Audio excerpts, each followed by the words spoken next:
Alright, welcome 7th graders. We're working on week 3 of our online lessons, or if you're doing your paper packets, those are available too for you to work on, but this is some tips and hints for working with percents and conversions today. So we'll go ahead and get started. Alright, now with percents and conversions, this is something that we had worked on in rotation class, 5th or 7th hour in the 1st and 2nd marking periods. If you didn't have me in one of those rotations, this might be a little bit newer to you, but for a lot of you, this should be kind of a review. It's stuff you worked on in 6th grade, also with Mr. Belil. So want to make sure we understand percents pretty well because we have a few lessons on percents, and that'll eventually lead into some of the concepts, how we set up with our probability units after the percents are done. So, all right, so here's week 3, lesson E, percents and conversions. Now, percents are a way to express a number as an amount out of 100. It's an easy way to understand how a number compares to its whole amount. Not every number is out of 100. For example, you may have a 10 problem test and you get 9 correct. 9 out of 10 is 90%. Now in the images here, you can see that these are 100 grid pieces. And like the first one here, you got 90 out of the 100, so 90%, or 0.90 if it's in decimal form, shaded in. Here's 47%. You can see there's 4 full columns, so those are each 10%. And then 7 more, so that makes 47%, or 0.47 in decimal form. And another one here is 9%, or 0.09, 9 hundredths in decimal form as well. Sometimes it's just like a bar, like you have like 3 out of the 10 pieces shaded. Well, that ends up being 30%. Now, like in this one here, you see that 2/5 of the object is shaded. But what percent is this? Well, there's always 2 steps. 2 out of 5, you can take 2 divided by 5 on your calculator and you get 0.4, or 4/10, as you could say in correct decimal reading. Step 2, you slide the decimal 2 places to the left. Now 0.4 means you slide the decimal once, twice. There's kind of an empty spot there. You fill it in with a 0, and that makes the 40%. And then, say for example, you have 3 out of 4 pieces are shaded. Well, 3 out of 4, or 3/4 being shaded, we can turn that fraction into a decimal. So 3/4 equals 0.75. When you take 3 divided by 4, you can see that happens there. Use your calculator to help you on those if necessary. And then step 2, remember, anytime you have a decimal number and you want to convert it to a percent, slide the decimal 2 places to the right. So slide the decimal, and now it becomes 75%.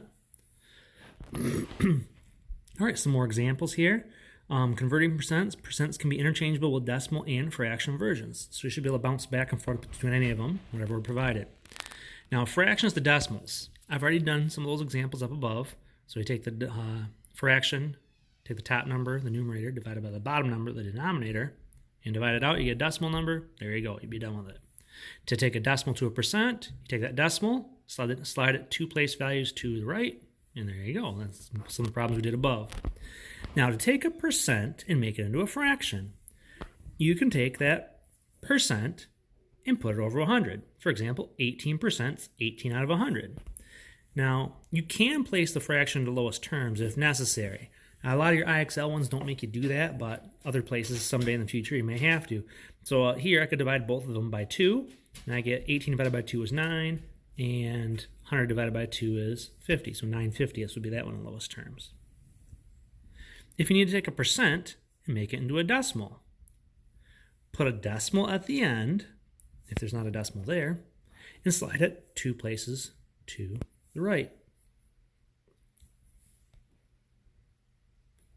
Actually, sorry about that, 2 places to the left with that one, sorry. And then our last one here, our decimal to fraction, put the number over the name of the place value. Okay, so here's a couple hints here. So for number 1, 1/4, we got, 1 divided by 4 gives you 0.25. Right, so there's an easy example to think about. If I go from a decimal to a percent, slide the decimal 2 places to the right. So 0.35 becomes 35%. Our third way that we talked about just a minute ago, if you take a percent, make it a fraction, well, percents can always go over 100. So 14 goes over 100, or if you go lowest terms, that's 7 out of 50.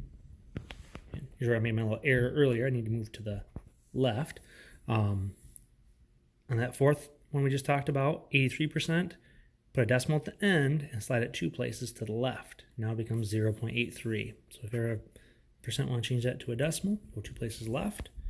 And then if I want to take a decimal, turn it into a fraction, just read the correct place value, 0.2. Well, that place is the tenths place. So take 2 and put over 10, 2 tenths. Here, this number, the 0.11, goes out to the hundredths place. It actually reads as 11 hundredths. So really, since you're going out the hundredths place, you put the 11 over 100, and you can't go lowest terms with that, as low as it can go. So anyways, those are some examples there. Hopefully those were helpful to you. And I have some more problems for you to practice on your own on the next page here. So remember, feel free to pause these if necessary as you work through and try to figure out some of these answers. So number 1, there's a picture there, and you want to find out what percent is shaded. Number 2, another picture. Tell me the percent shaded. Number 3, a picture. What's the percent shaded? Number 4, another picture. Find the percent shaded. Number 5, you have a fraction that we want to turn into a decimal. Number 6, we have a percent we'd like to turn into a fraction. Number 7, we have a decimal number. We'd like to turn that into a percent. Number 8, we have a fraction we want to turn into a percent. And number 9, we can take a percent, turn that into a decimal. Number 10, take that percent, turn it into a decimal. Number 11, take that decimal number, turn it into a fraction. And take number 12, that decimal number, turn it into a fraction. Answers, if you did those problems and you'd pause them to practice those. Number 1, 25%. Number 2 is 80%. Number 3, 50%. Number 4, 12.5%. Number 5 is 0.6. Number 6, 23 over 100. Number 7, 45%. 8, 75%. 9, 78%. Or sorry, 0.78. 10, 0.02. 11's 4 tenths, and 12's 24 over 100. And we got these from IXL L1 and L2. All right, so if you want to practice those in IXL, go ahead and give it a try. Some of you guys might have already practiced some of those, but hopefully this was helpful to you. Thank you very much.